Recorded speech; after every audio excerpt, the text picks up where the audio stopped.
About your copyright, is not that subject to a 30% straight tax according to the Constitution? No, it's a common law copyright, and I'm exercising my freedom of speech, freedom of press. Jim?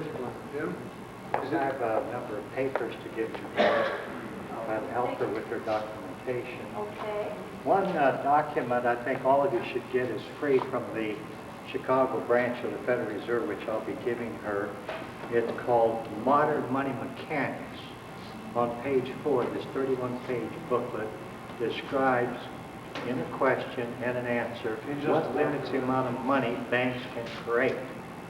Banks create the money additionally to any activity of the Federal Reserve, and we are, which I'll speak out later, are still holding, with Councilman Bernardi's help, $7 billion in bonds being approved in LA.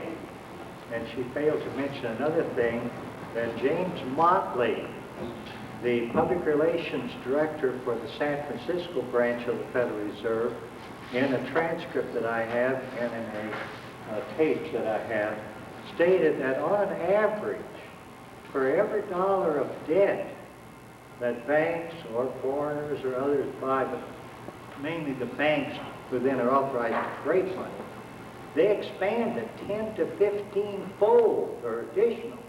And she failed to mention that expansion, which gives them an opportunity to make fabulous amounts of money. And then to help her with other information, here's Washington's farewell address. It warns us to stay out of debt.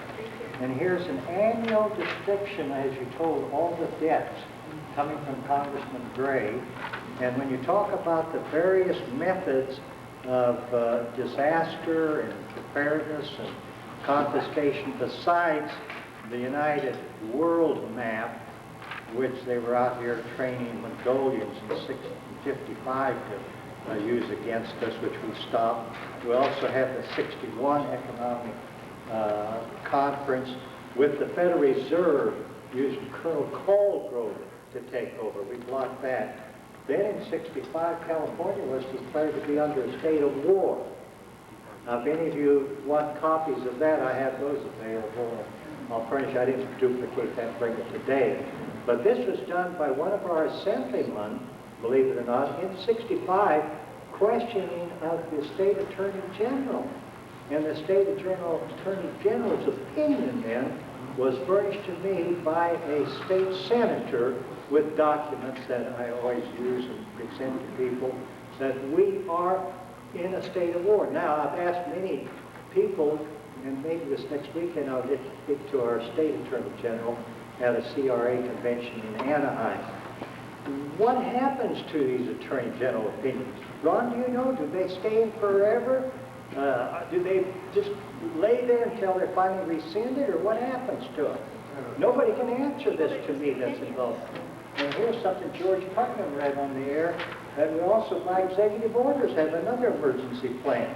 And then in Los Angeles, here's documents to prove that I just duplicated today, because I've had these offers to have 2 conferences, one with the Assistant to Chief of Police Williams, and other with Sheriff Bluff. And I need people to go with me, and we are under a KGB system, so I'm going to give her all these documents. You need to confine us to the Federal Reserve. And, well, the Federal Reserve and the money is behind everything that's happening, and when she quotes the 5th Amendment to the Constitution, nor shall private property be taken for a public use without just compensation, she stated.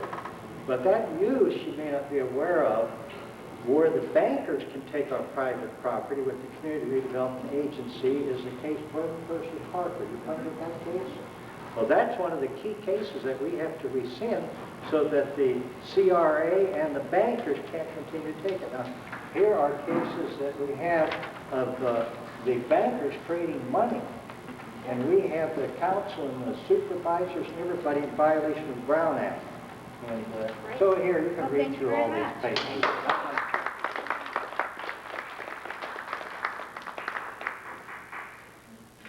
I'd like to just make a comment for her. You're going away?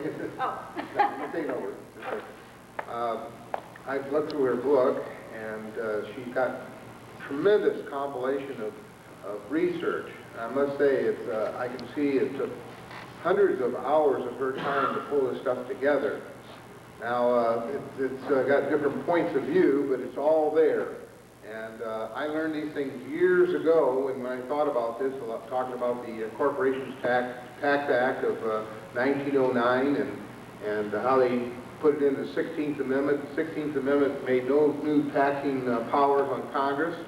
And I began to realize back years ago when I first heard this, hey, I don't even owe an income tax whatsoever, irrespective of what the 16th Amendment is, because it just doesn't apply to me. So I just want to state that if you haven't looked at her book, it is just chock full of research information. She pulled it all together from all kinds of sources. So when you talk about the cost, consider that factor. Okay? Do we have any other questions? Okay. You have to come up here so we can get it on the tape. Okay, I guess that's going to end the questions. Thank you very much.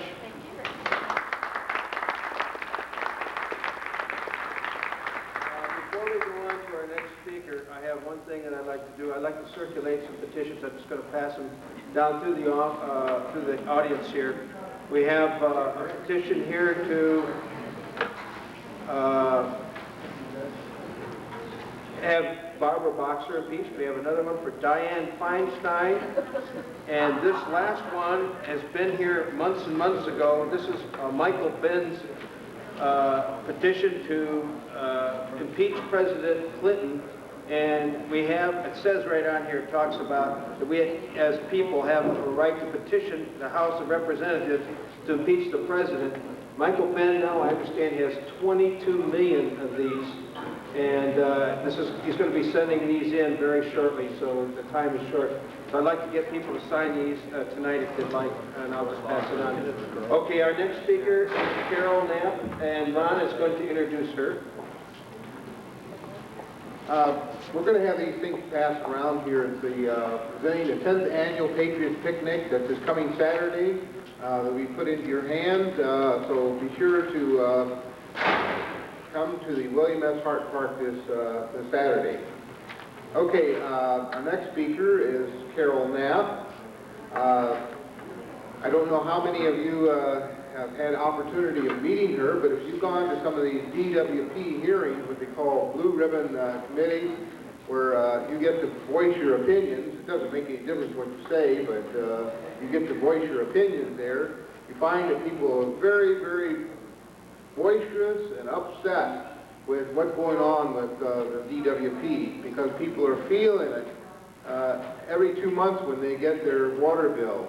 I've attended these committees, some of these things, and I've heard some of the people there, and while I was there, I heard this one lady, who happened to be Carol Knapp, standing here beside me, and she said she had started an organization, and she was very much outspoken on the issue, and I said, well, I want to get to know this lady and get behind her and support her. So I have asked her to come to present to us what she is doing in the field of the DWP, and I highly admonish you to support her in her cause. I believe she's got a proposition here that she's presenting. She's doing something active, and she needs your help. So with that, let's give a hand recognition to Carol Knapp.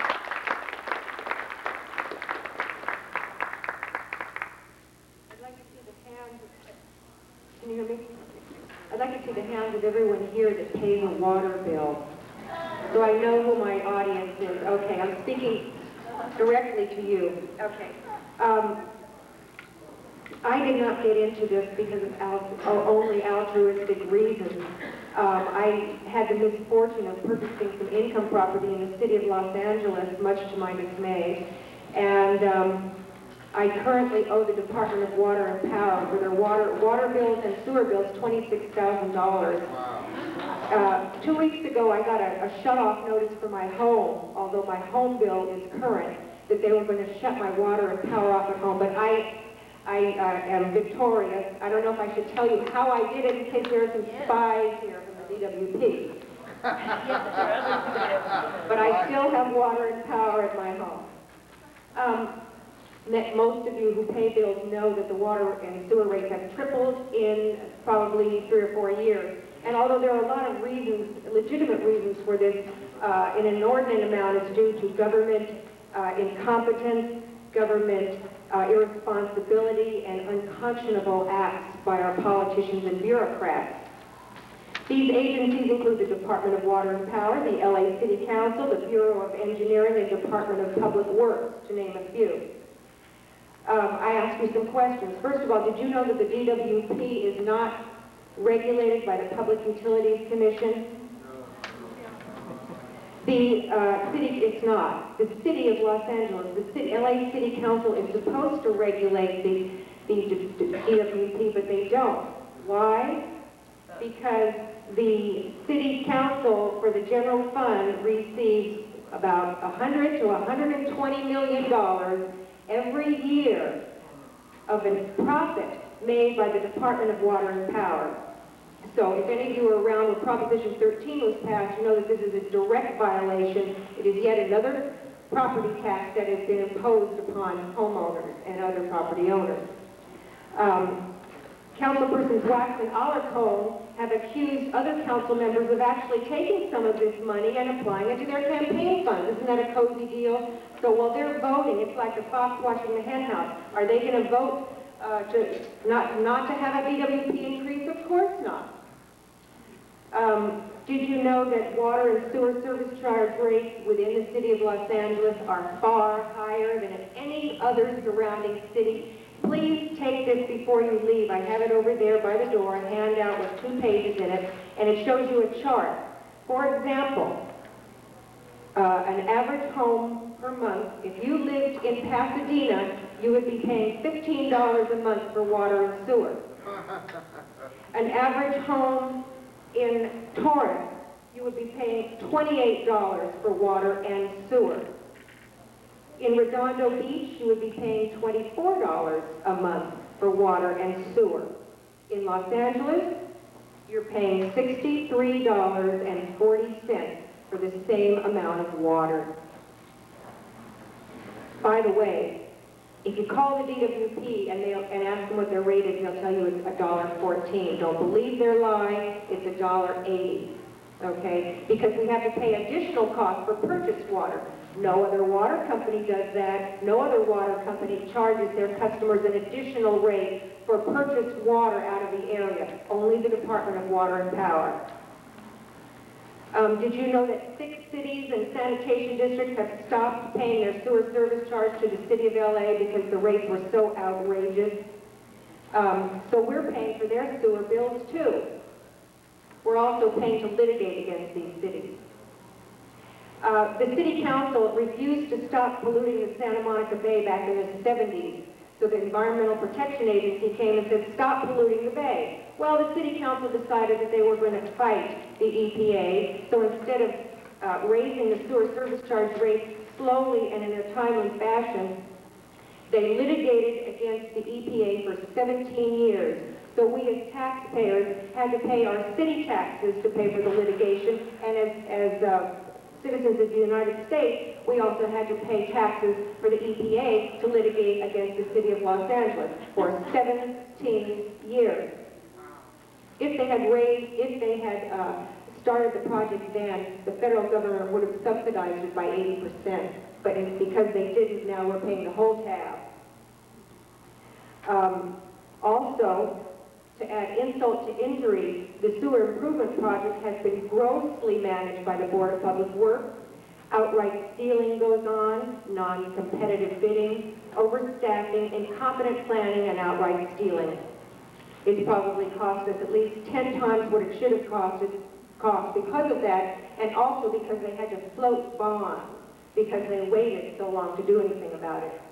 Did you know that many LA ratepayers have lost or will lose their properties because of the abuse of water and sewer rates? If you're unfortunate enough to own any income property, you pay even higher rates than the homeowners, and I think 19,000 foreclosures have gone on in the county of Los Angeles recently, up about 300%.